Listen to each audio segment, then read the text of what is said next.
Mr. Tree in Phase 1. Mr. Tree is just a happy little tree with a big green haircut. He doesn't know much about the world, but he loves sunshine and squirrels. With two button eyes and a triangle mouth, he looks like he's always ready to sing a silly song. Sometimes he tries to talk to clouds, thinking they're fluffy birds. For now, he's just enjoying his peaceful forest life one leaf at a time.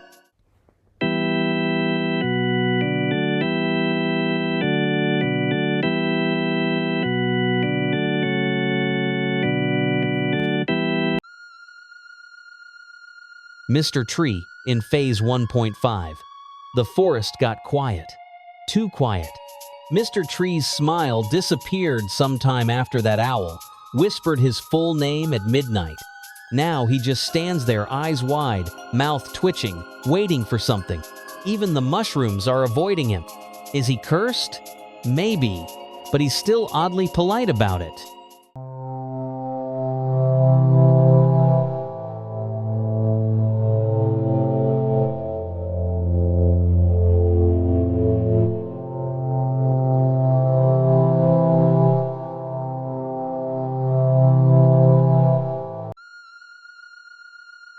Mr. Tree in Phase 2. He doesn't speak anymore, not since the poster appeared. No one knows who the missing person is, but the forest got a lot quieter that day. Now birds refuse to land near him, and squirrels file complaints. His leaves are gone, replaced by a silent dome of ash-gray dread. He says nothing, but if you stare too long, you might forget your own name.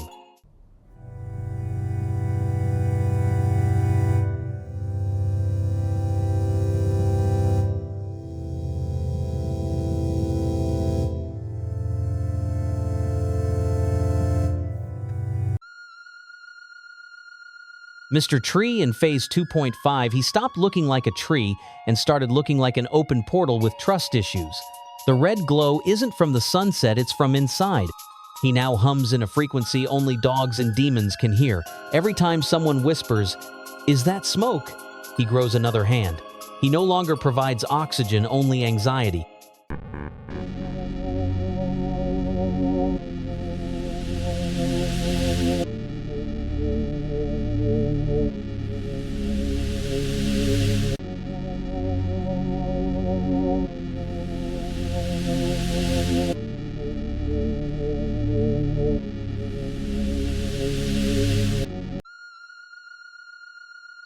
Mr. Tree in Phase 3, he no longer waits, he watches, and he remembers everything.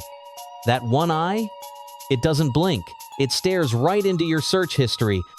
His smile is made of teeth that didn't belong to him. Birds still land on him once.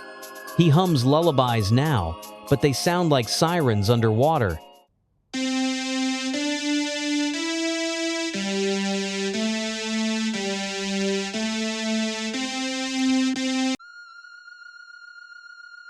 Mr. Tree, in Phase 3.5, he evolved, or maybe regressed, hard to tell.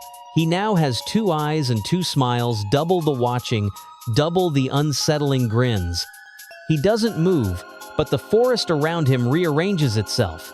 Animals call him that which should be left alone. If you blink near him, he blinks back, twice.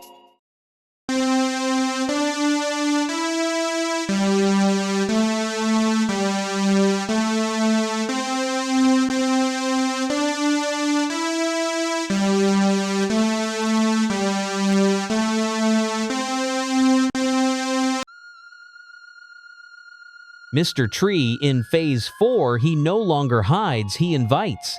His single eye pulses like a warning, but his twin smiles promise something worse: comfort.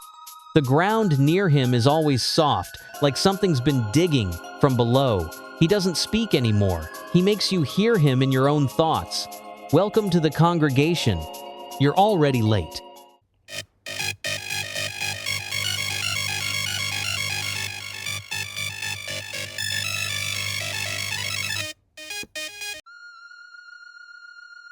Mr. Tree, in Phase 4.5, he opened his mouth, and the wind forgot how to blow. His teeth aren't for chewing, they're for counting.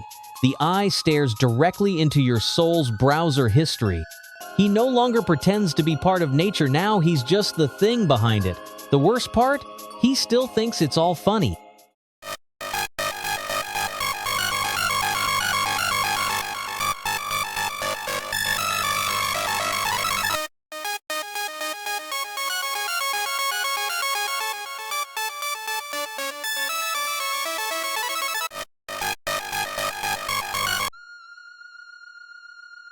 Mr. Tree, in Phase 5, he was cut down, but no one remembers doing it.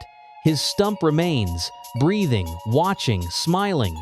The eye never closed, the mouths never stopped whispering. They say if you sit on him, you'll hear a voice ask, "Why did you come back?"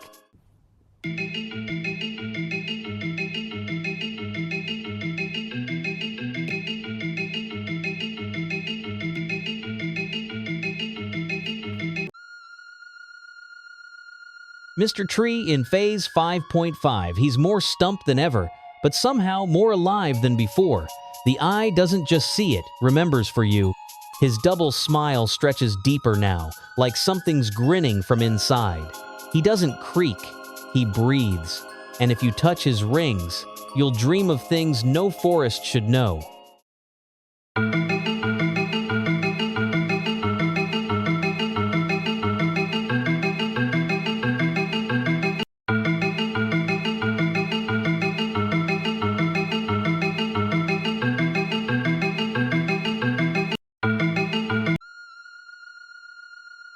Mr. Tree in Phase 6, he's bleeding now, but it's not his blood. The eye is organic, the smile is personal. He doesn't just exist anymore, he remembers. And if you hear a heartbeat while standing near him, that's not yours.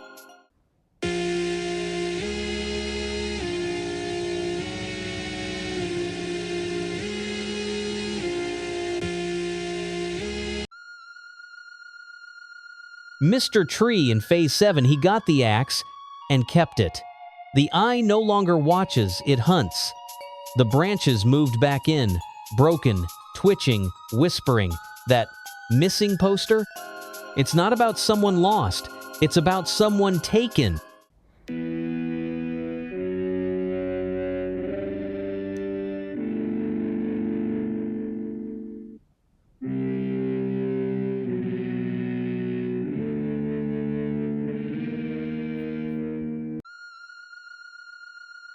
Mr. Tree in Phase 8, he doesn't belong to the forest anymore, he belongs to the gap between dimensions.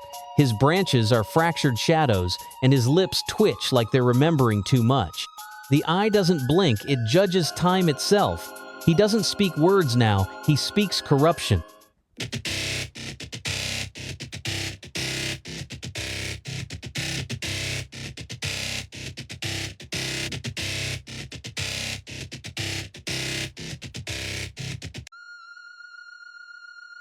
Mr. Tree in Phase 9, he's been cut into pieces, but now he sees between the cuts. His eye slit burns like a brand on reality itself. The axe didn't kill him, it gave him layers. He's no longer rooted in earth, he's rooted in revenge.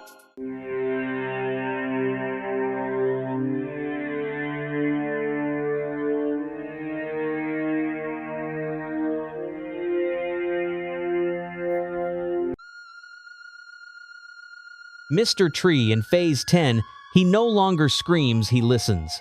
His eye is dull, like a sunset that forgot to end. The branches twitch sometimes, as if remembering shapes they once had. No more teeth, just wood. But the silence around him still feels like it's waiting.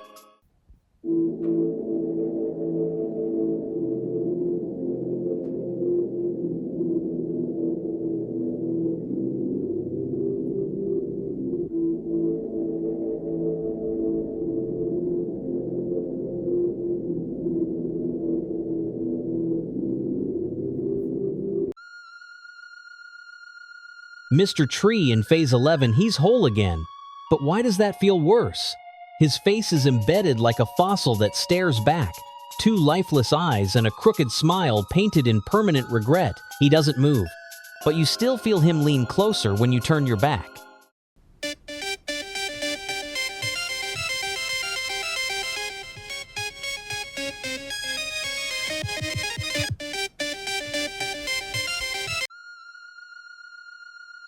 Mr. Tree in Phase 12, he doesn't threaten, he assumes. His eyes don't move, but you feel cataloged. His mouth is a straight line of stored answers. He's not part of the forest anymore. He's the witness system.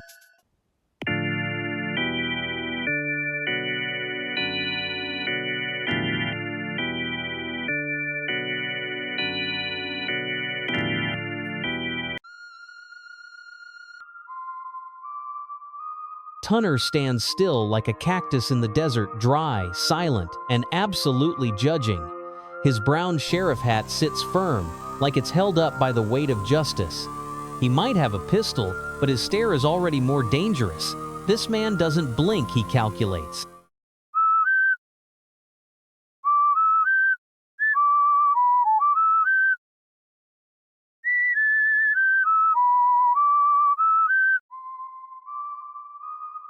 Sheriff Tunner just raised the stakes, now he's armed. His revolver gleams faintly, but his expression stays just as deadpan. No threats, no drama, just a calm man with a gun and a reason. You do not want to find out what that reason is.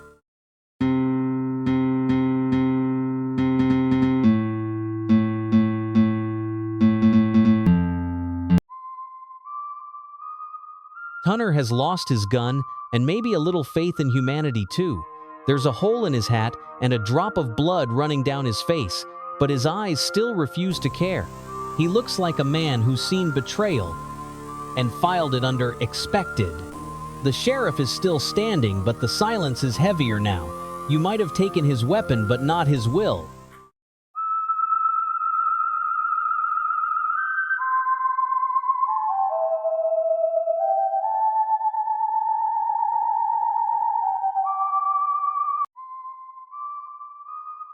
Sheriff Tunner has officially seen better days and worse bullets.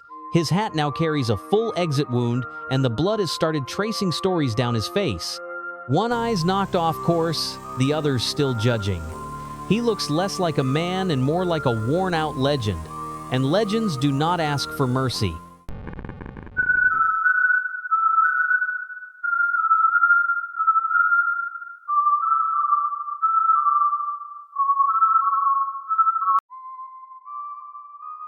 Phase 3 Tunner is barely a sheriff anymore, more like a stitched-up warning. One eye gone, mouth sealed with green tape, and blood pouring like a second skin. His hat is gone, but something else is wearing him now. You do not ask questions here. You run.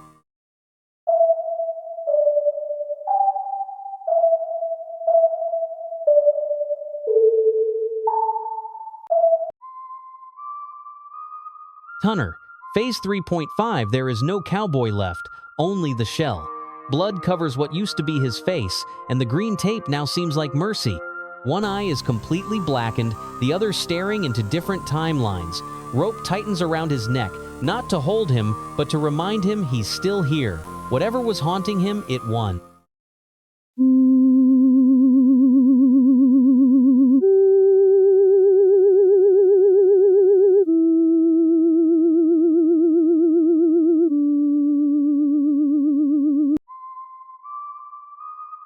Tunner. Phase 4, his head is cracked open like a cursed bell. One eye has left its socket, now hovering like it wants to escape the nightmare too. The green tape stays, as if muting something far worse than screams.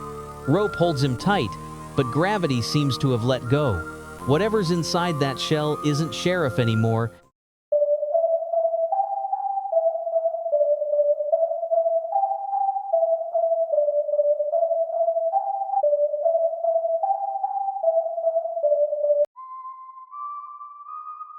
Tunner. Phase 4.5. Everything that held him together is now on the floor, including parts of his brain. Blood drips slowly, rhythmically, as if time itself got tired. His eyes are blank black holes, and his teeth are missing like lost words. No hat, no rope, no tape, nothing left to bind him. What's left is raw existence, barely blinking.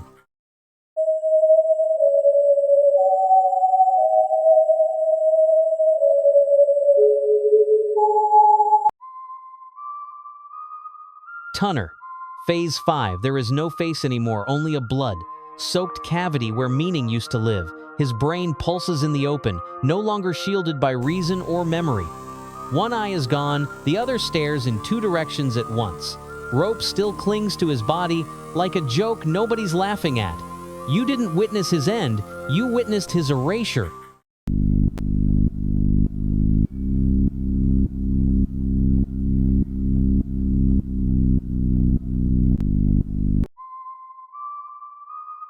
Tunner. Phase 6. No bones, no voice, no purpose. His entire body has dissolved into a tower of flowing blood, with only one staring eye left to remember. The other eye is gone, and the skull is melted into a crimson crown. There is no longer fear, only presence. He doesn't bleed, he is blood.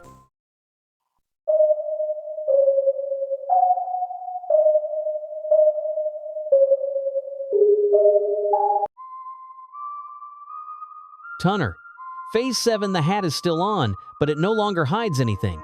His brain is exposed, throbbing like a pink warning beacon. One eye hangs loose, the other is just an empty black socket. His mouth is gone, maybe swallowed by what he's become. There's no going back from this shape.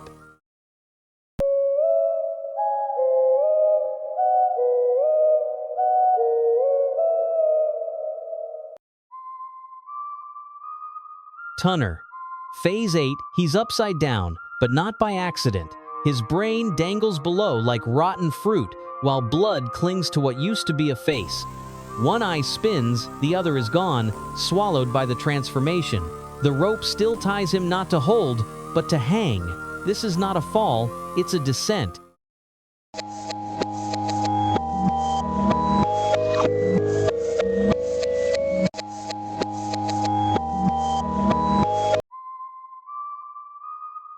Tunner. Phase 9, the body is hollow, the head a scooped-out basin of gore. No eyes, no mouth, just a dripping red silhouette with nothing left to say. His insides are gone, replaced by silence and stains. Footprints lead in, but none lead out. Whatever entered him stayed.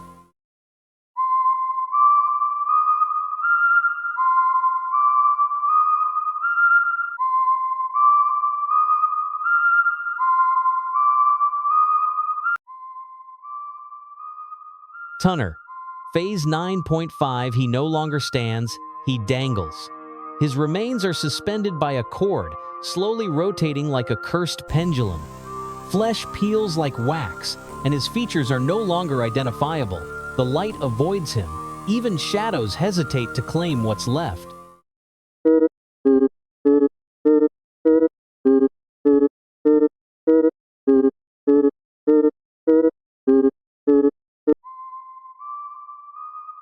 Tunner. Phase 10, he has become something ancient, stitched together from punishment and memory. His skeleton is exposed, spine floating unnaturally beneath a grin of sharp teeth.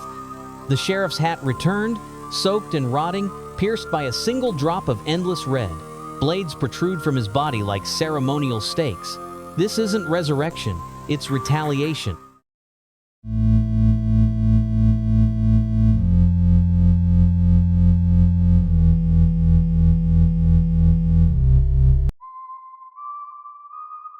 Tunner. Phase 11, he's standing again, but something is wrong with the symmetry. One eye is a void, the other burns with awareness he should not have. His teeth are too perfect, like a mask pretending to smile. The hole in his hat still bleeds, but now it's deliberate. This is not a return, it's a reprogramming.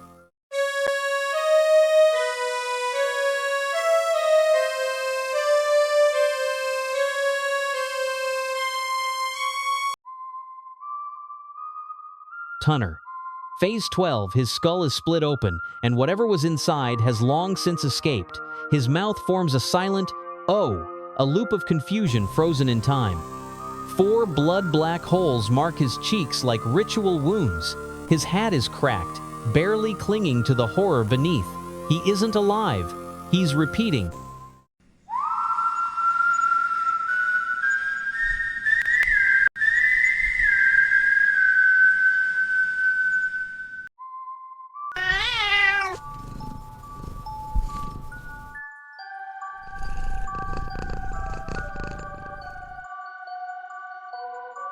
Gray was always serious and a bit sleepy, as if he had just woken up and still wanted 5 more minutes in bed. Wenda, on the other hand, was a walking smile, a source of endless energy. They met in the Sprunki Park, where Gray tried to sit in silence while Wenda laughed loudly at clouds shaped like dumplings. At first, Gray thought she was too noisy, but soon realized her laughter was what made his days brighter. They got married under Mr. Tree, who grumbled that now he had to serve as a wedding arch. A year later, their children appeared gray and white little ones with giant eyes and different moods. Their home was always a mix of silence and laughter, where Gray taught seriousness and Wenda taught the art of joking about anything.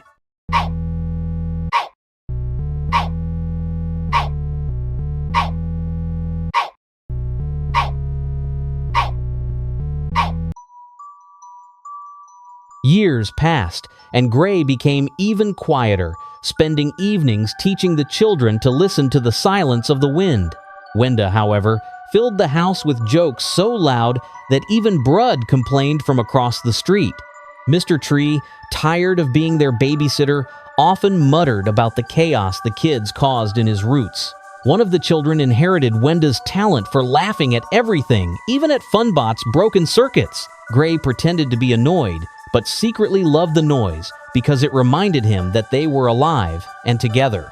Sometimes Mr. Sun shone extra bright just to watch their family play in the meadow, and although Black's shadow was creeping closer, their laughter still cut through the darkness.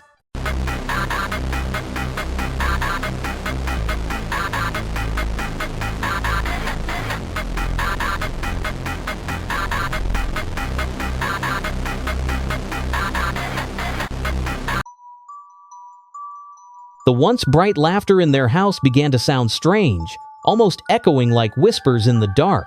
Gray noticed his reflection blinking at him with different eyes, wider and emptier. Wenda's smile lingered too long, sharp at the corners, as if she knew something no one else could. The children invented new games, hiding in the shadows and jumping out with eerie grins, making even Mr. Tree shiver. Ratty's music turned darker, beats echoing like heartbeats in a cave. At night, Mr. Sun seemed dimmer, while Black's presence painted the skies with gray clouds. And yet, the family stayed together, laughing nervously as the world of Sprunki shifted into something they barely recognized.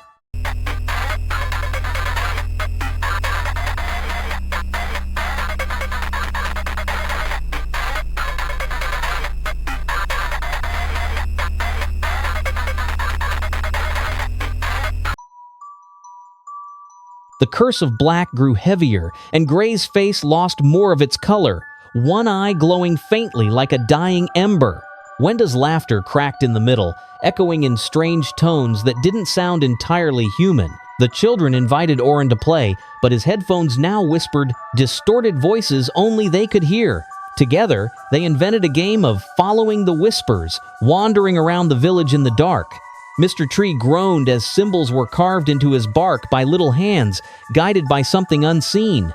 Even Funbot stumbled near their house, repeating phrases backwards. Yet, Gray and Wenda called it family fun, pretending their home was still safe, though shadows danced on their walls.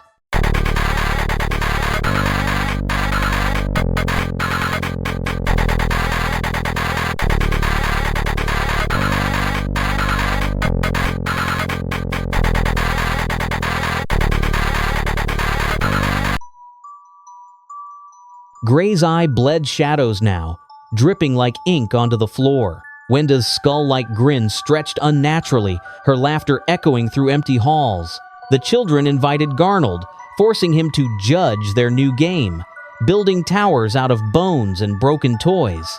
Mr. Tree shuddered as they hung lanterns filled with black light from his branches. Funbot arrived, but every word he spoke came out as screams played backward. The family turned their house into a haunted fair, with rooms that shifted shape when entered. And all the while, Black's curse pulsed through the walls like a living heartbeat.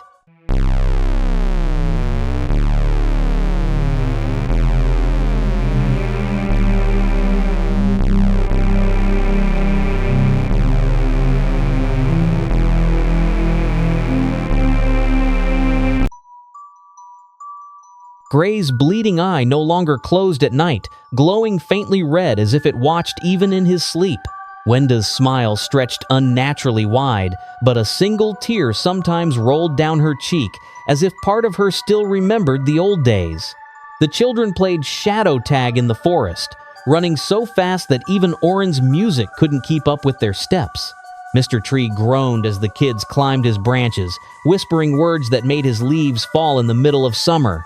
Gray stood nearby, trying to keep order, but his voice now echoed like two voices speaking at once. Wenda clapped and encouraged the children, though her laughter grew sharper with every game.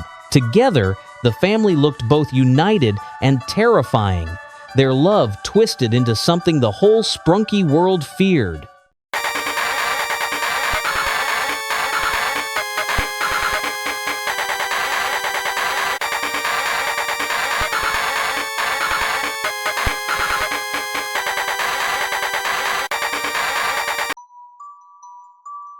Gray staggered through the house, the cursed wound across his face glowing faintly like burning coal.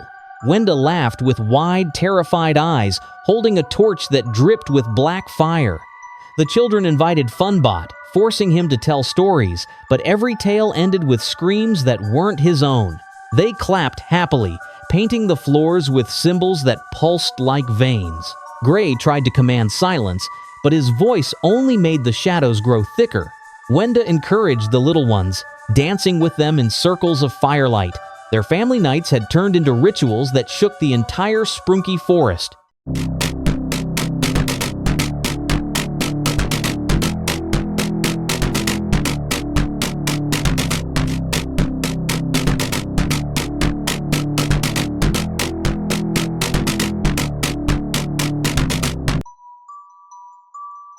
Gray led his family deep into the Sprunki forest, his wounded eye glowing faintly in the dark.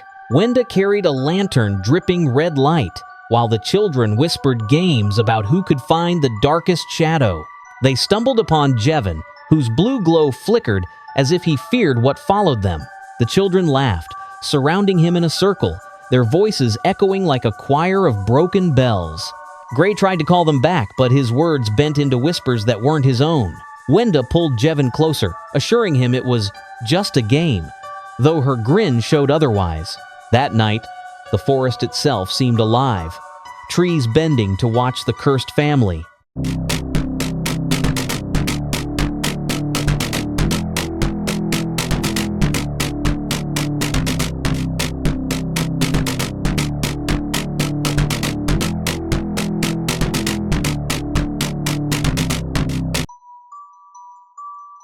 Gray slithered now, his body stretching unnaturally like smoke with a face. Wenda's grin split wide, her teeth jagged as she hummed lullabies that turned into screams.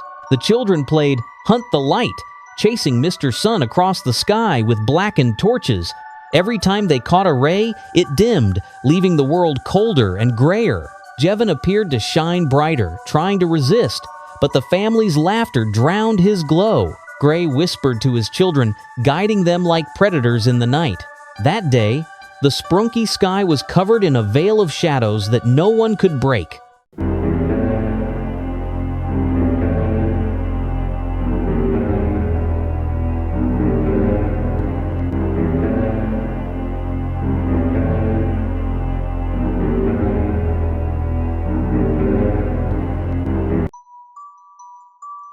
Gray's hollow face resembled a mask, his single eye glowing faintly like a dying star.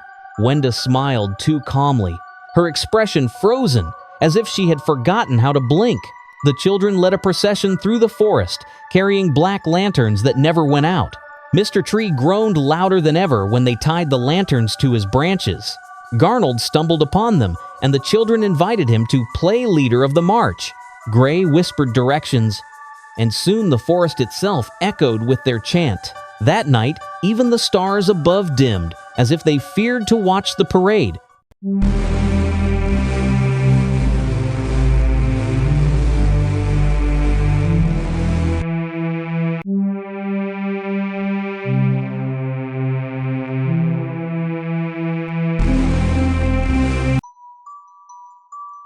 Black's magic grew heavier, wrapping around Gray like chains of shadow. His body cracked and bled lightless wounds, while Wenda's face split into a permanent grin. The children organized a festival of silence, forcing the forest animals to stand still in eerie obedience. Mr. Sun tried to shine brighter, but the sky bled red, drowning his light. Jevon trembled as the kids mocked his glow, tossing shards of broken glass to imitate stars. Gray raised his hand, and even the ground bent under Black's curse. That night, the forest echoed not with life, but with whispers that didn't belong to anyone.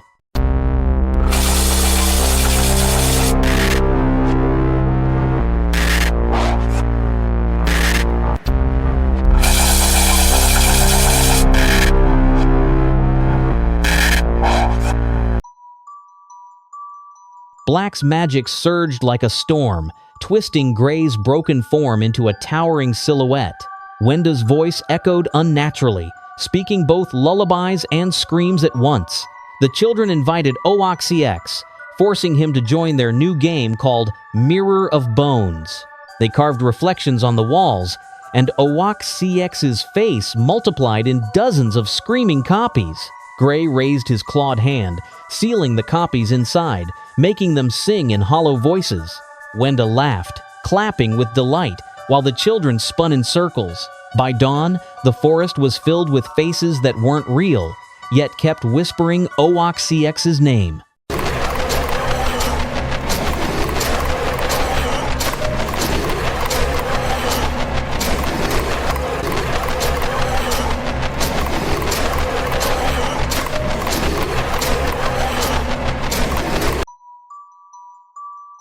Gray's hollow sockets bled shadows, dripping onto the ground like tar. Wenda's jaw unhinged slightly, her voice echoing in two tones at once. The children dragged Clucker into their new game called Circle of Silence, where his antenna bent like broken metal. They chanted until his silver skin turned black, reflecting nothing. Gray touched him once, and Clucker froze, his eyes still but his shadow moving freely. Wenda clapped, declaring him their silent brother. By morning, the circle still pulsed, even though Clucker was nowhere to be found.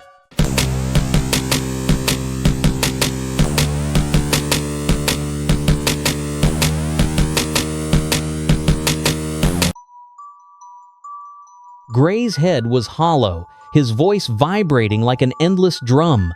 Wenda's body twisted unnaturally, yet she smiled with eyes that no longer blinked. The children dragged Veneria into their ritual, planting her vines in pools of blood-red water. The vines grew violently, wrapping around the family but obeying every command. Gray whispered, and the plants began to scream like living things.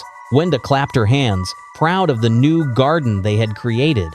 By dawn, the swamp turned into a labyrinth of screaming roots.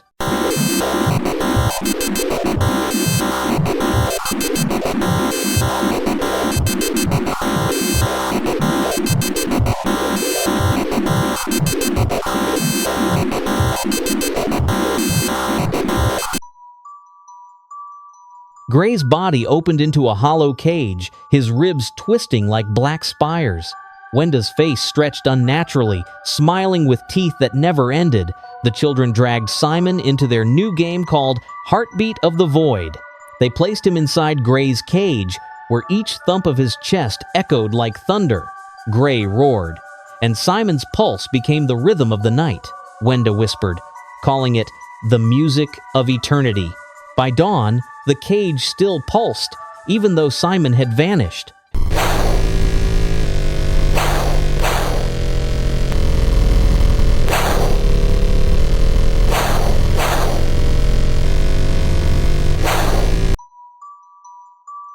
Gray's elongated body writhed like a serpent, his teeth clattering in endless rhythm. Wenda's eyes spun in opposite directions, her smile stretching across her face like a mask.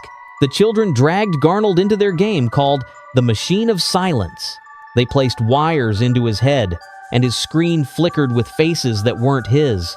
Gray leaned in, whispering commands that made Garnold glitch and freeze. Wenda kissed the children proudly, praising their new invention. By dawn, Garnold's screen only showed a single blinking word: obey.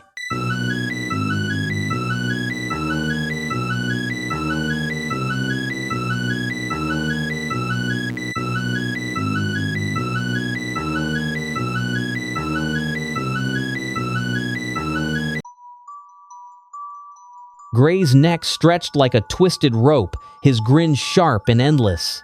Wenda's laughter rang with metallic echoes, vibrating the ground beneath them. The children forced Pinky into their new game, Strings of the Broken, tying her body with springs of red wire. Her laughter turned into screams, bouncing endlessly through the air. Gray's hollow sockets glowed faintly as he whispered to the wires, making them sing. Wenda clapped in delight, praising the children for their invention. By morning, only the springs remained, trembling with voices that weren't theirs.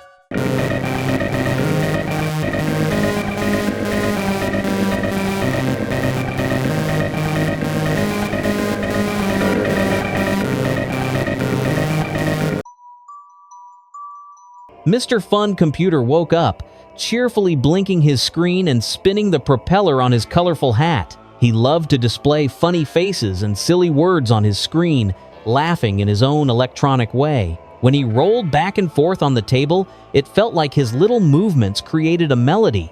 His bright screen shone as if a tiny sun was hidden inside. Sometimes he made faces at his own reflection, as if competing with himself. Gray once noticed his antics and only shook his head, but deep down, he smiled. Mr. Fun Computer felt that even in his mischief, he brought joy to everyone around. Hello, would you like to have some fun with us right now? Come on, gossip along with us in this fun time. Hello, would you like him. Mr. Fun Computer was still smiling, but his screen began to flicker strangely. Among the cheerful faces, a foreign image flashed for a split second, too fast to recognize. The propeller on his hat spun slower, as if something was holding it back. The word "hello" suddenly appeared in a crooked font and vanished right away. The room grew darker, and his screen glowed too brightly, almost burning the eyes. Mr. Tree stepped closer, but the computer froze, pretending to be ordinary. And only a faint whisper, sounding like Black's voice, echoed from within. "This is only the beginning."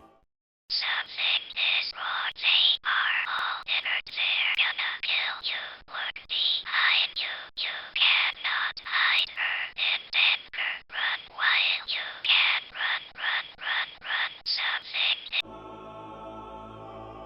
Mr. Fun Computer's screen no longer showed cheerful greetings, it now displayed a pair of wide, unblinking eyes. The eyes seemed alive, darting from side to side, as if they were watching something no one else could see. The propeller on his hat creaked as it spun unevenly, screeching with each turn. Every few seconds, his screen twitched, distorting the face into something twisted and broken. The room around him grew colder, and the faint hum of static whispered words that no one wanted to understand. Simon once peeked inside, but quickly turned away, trembling from the gaze that followed him. Mr. Fun Computer was no longer just playful, he was becoming something terrifying, a vessel for Black's curse. Something is wrong. They are all dead. They are not real. Look around you. You cannot hide. You are not safe. Run away. Run away. Run, run, run, run.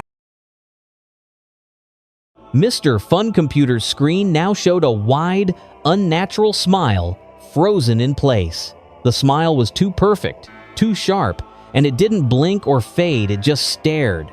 The room felt suffocating, as though the air grew heavier each time the grin twitched. Whenever someone looked away, they swore the smile stretched wider, following them with invisible eyes. The cheerful voice was gone, replaced by a low hum that rattled the desk beneath him. Durple said he could hear faint laughter, but it wasn't coming from the speaker, it was inside his head. Mr. Fun Computer's smile was no longer friendly. It was a warning of something terrible waiting to break free.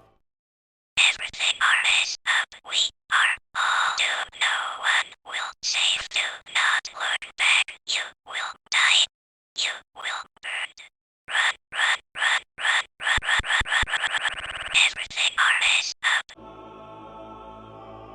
Mr. Fun Computer's screen had gone completely black, no smile, no eyes, only emptiness. The silence around him was so heavy it drowned out every other sound in the room. The once playful propeller hung motionless, casting a long shadow against the wall. Whenever someone stared too long at the blank screen, they swore it began to reflect something that wasn't really there. The absence of his usual cheer felt more terrifying than any grin or face. Sky whispered that it was like staring into a bottomless hole, one that wanted to pull you in. Mr. Fun Computer had become a vessel of silence, waiting for something inside him to awaken. Would you like to have some fun with us right now? Come on, gossip along with us in this fun time. In Phase 4, Mr. Fun Computer looks like a hollow shell, his screen glowing pure white. The brightness is not peaceful, it is sharp, blinding, and feels alive.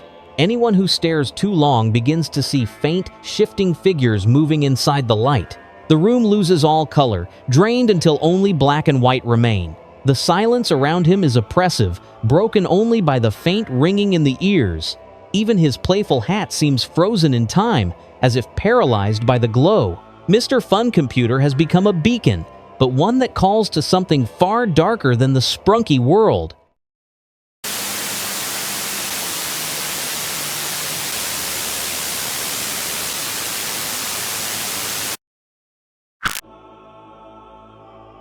In Phase 5, Mr. Fun Computer's screen shows the simple word, "Hello," glowing in stark white against the black background. At first it seems cheerful, but the greeting feels forced, like an echo of something long gone. The letters flicker unnaturally, bending and twisting, as if resisting the screen itself. Each time the word reappears, it feels heavier, pressing into the minds of those who look.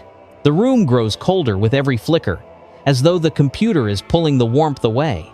Behind the word, "Hello," faint shapes drift like shadows trying to break through. Mr. Fun Computer is no longer welcoming, he is repeating a message he cannot control, a broken puppet under black spell.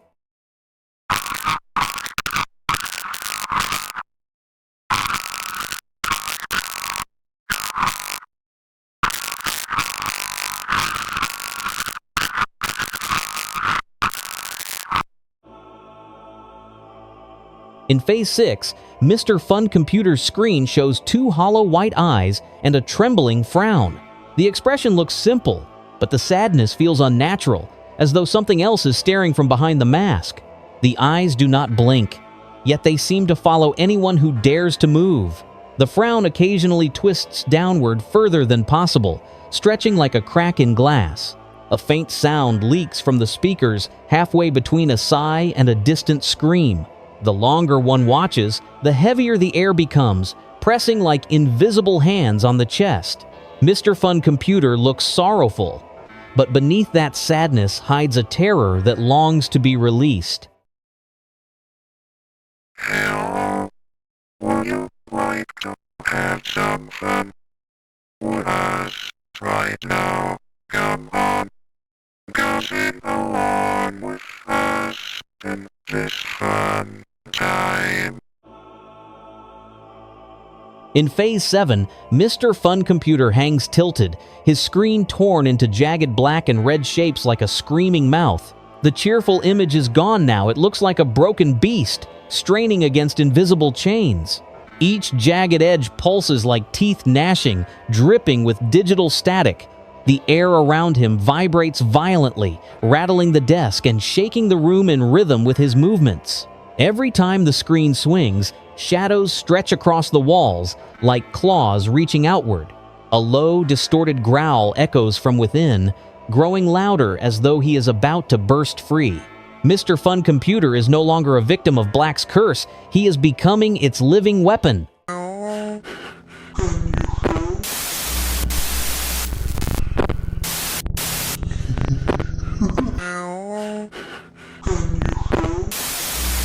Ready for a challenge? According to statistics, only 3% of viewers manage to like the video and subscribe to the channel before the timer runs out.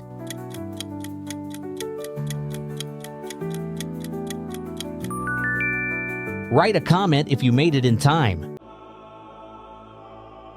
In Phase 8, Mr. Fun Computer's screen displays the word Hell, followed by a corrupted green block. It looks like a greeting, but the missing O twists the meaning into something darker. The green symbol flickers violently, dripping with pixels that feel alive. Every time the text refreshes, the block shifts position, as if crawling across the screen. The speakers release fragmented sounds, half hello and half static screams. The room itself seems to glitch, lights dim, objects stutter like broken images. Mr. Fun Computer is no longer simply speaking, he is channeling something that wants to speak through him.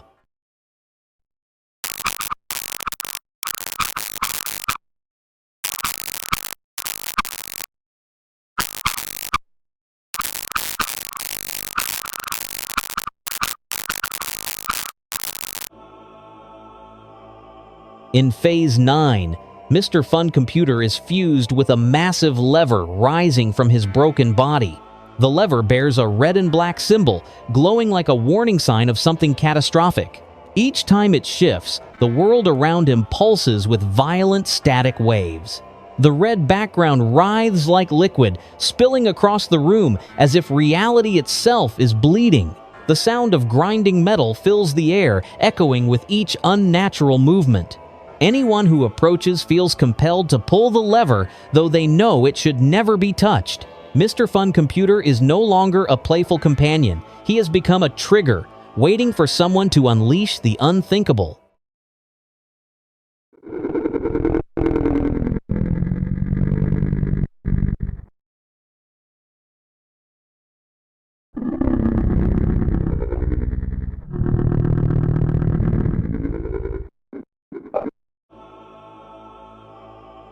In Phase 10, Mr. Fun Computer's screen is filled with endless static, a storm of gray snow. The flickering noise is deafening, echoing in the mind long after covering the ears. Faces sometimes emerge in the static, distorted, screaming, then vanishing in a blink. The desk beneath him hums violently, shaking as though it can no longer hold his weight. The static pulses like a living creature, breathing in harsh bursts of white and gray. Anyone who watches too long begins to see their own reflection dissolve into the screen. Mr. Fun Computer is no longer himself, he is a window into chaos, and something inside the static is trying to break free.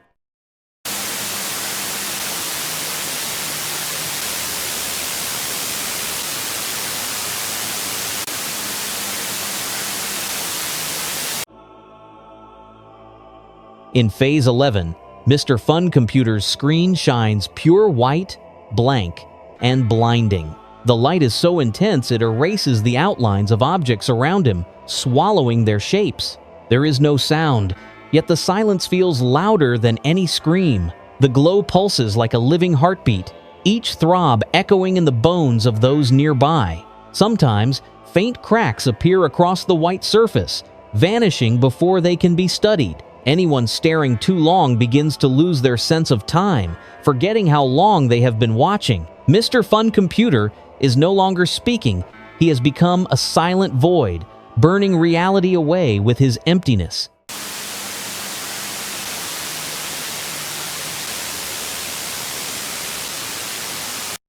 Hello? In Phase 12, Mr. Fun Computer looks cheerful again, with his colorful hat and bright, playful face. But the joy feels hollow, like a mask stretched too tightly across something else. His eyes shine too brightly, fixed and unblinking, as though watching without pause.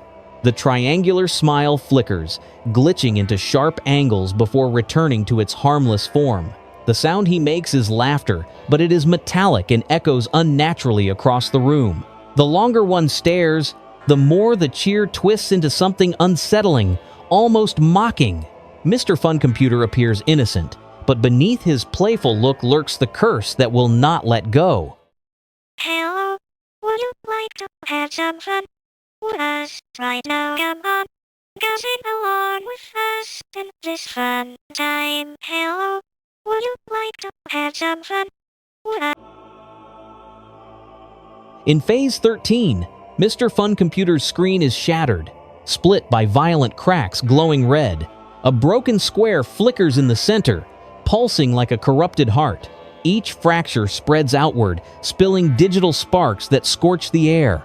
The once stable frame now jerks uncontrollably, trembling with unstable energy. Sharp shards of red light burst out like claws, clawing at the world beyond the monitor.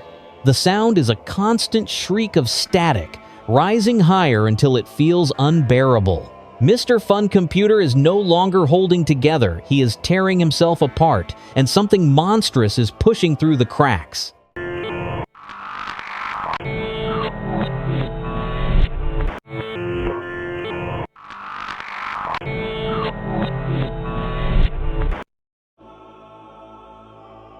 In Phase 14, Mr. Fun Computer's screen shows only lifeless gray static, unmoving and heavy. Unlike before, the noise does not flicker or change, it is perfectly still, like frozen snow. The silence is unbearable, pressing harder than any sound ever could. The desk beneath him seems drained, its wood pale and brittle, as though the static is feeding on it. Sometimes the static bends for a second, revealing a faint outline of a face before vanishing again. The longer one watches, the more it feels like the static is staring back. Mr. Fun Computer is not alive, not broken, he is something worse. A hollow machine, waiting for the next command of the curse.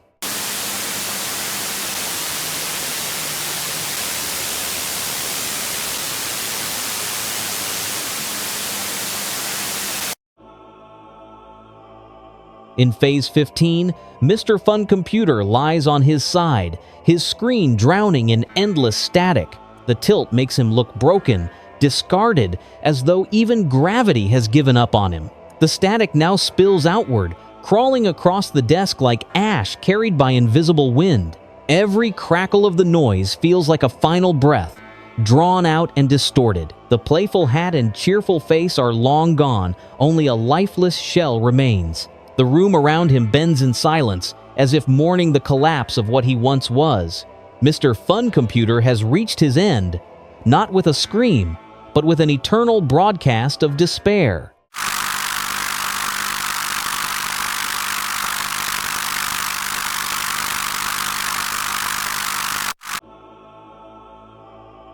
Friends, if you want to see Garnold in the next video, drop some likes,